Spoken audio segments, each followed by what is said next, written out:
அஸ்ஸலாமு அலைக்கும் வரஹ்மத்துல்லாஹி தஆலா வபரகாத்துஹு. அன்பார்ந்த சகோதரிகளே, பெரியோர்களே, தாய்மார்களே, தீனுல் இஸ்லாம் சுன்ன ஜமாத் மர்சா மாணவர்கள் இன்றைக்கு காசா மக்கள் என்ன செஞ்சுருக்காங்க? உயிர் போனாலும் பரவாயில்ல, வீடு போனாலும் பரவாயில்ல, அத்தாய் போனாலும் பரவாயில்ல, அம்மா போனாலும் பரவாயில்ல, உலகமே போனாலும் பரவாயில்ல, குர்ஆன் எங்களுக்கு போதும். என்ன போதும்? 114 சூரா 30 ஜூஸ் அப்படியே மனப்பாடம் செஞ்சுருக்காங்க. எத்தனை பேர்? 500 குழந்தைய. நம்மளை மாதிரி உங்களை மாதிரி குழந்தைய 500 குழந்தைய குர்ஆனே போதும்.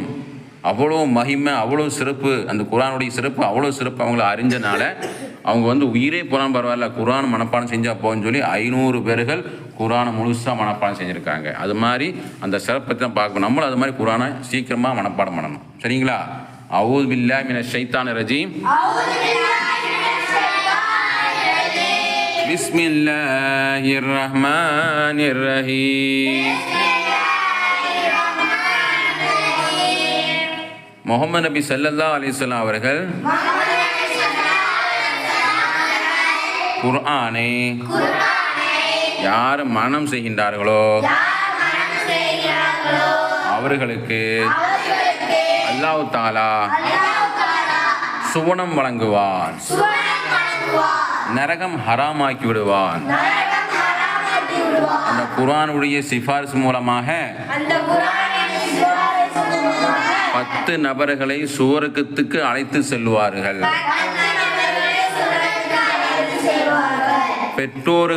பெற்றோர்களுக்கு மறுமையிலே அல்லாஹ் தஆலா கிரீடம் சூட்டப்படும். அவர்களுக்கு வெற்றி நிச்சயம்.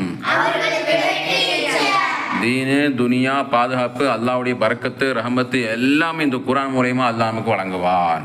தீனு துனியா நமக்கு நல்ல வளமான வாழ்க்கை, சிறப்பான வாழ்க்கை, ரஹமத்தான வாழ்க்கை. இந்த குர்ஆன் மனப்பாடம் பண்ண அவ்வளோ சிறப்புகள் மகிமைகள் அல்லாஹ் கொடுப்பான். அப்படிப்பட்ட சிறப்பு தான் அல்லாஹ் சுப்ஹானஹு தமக்கு இந்த குர்ஆனுடைய சிறப்பு வச்சுருக்கான். அதனால நம்ம என்ன செய்யணும்? சீக்கிரமாக மருசாக்கு எவ்வளோ சீக்கிரமாக ஒரு சூறா மனப்பாடம் பண்ண முடியுமோ. ஃபஸ்ட்டு 10-30 சூறா சின்ன சூறா தான். குலு அல்லாஹ் ரப்பின் நாஸ், ஃபலக்கு, நாஸ், வல்லஸ்ரு, அது மாதிரி சின்ன சூறாவே 10-50 சூறா இருக்குது. அப்படியே 50 சூறா பார்த்துட்டோம்னா மொத்தம் எத்தனது?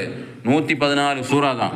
அப்போ சீக்கிரமாக நம்ம முயற்சி பண்ணி அல்லாஹ்ட துவா செய்து பார்த்தோம்னு சொன்னால் அல்லாஹ் சுப்ஹானஹு தஆலா அவ்வளோ சிறப்பான அந்த குர்ஆன் நமக்கு நெஞ்சத்தில் கொடுத்துருவோம். அந்த குர்ஆனுக்கு கிடச்சிச்சு சொன்னால் நமக்கு நரகம் ஹராம். என்ன ஹராமு? நமக்கெல்லாம் சொர்க்கம் கட்டாயமாயிடும். குர்ஆனை மனப்பாடம் வச்சவங்களுக்கு அல்லாஹ் தஆலா நேரடியாக சொர்க்கத்துக்கு கொண்டு போயிடுவான். நமக்கு மட்டுமல்ல, நம்முடைய பெற்றோர்களுக்கு அல்லாஹ் சுப்ஹானஹு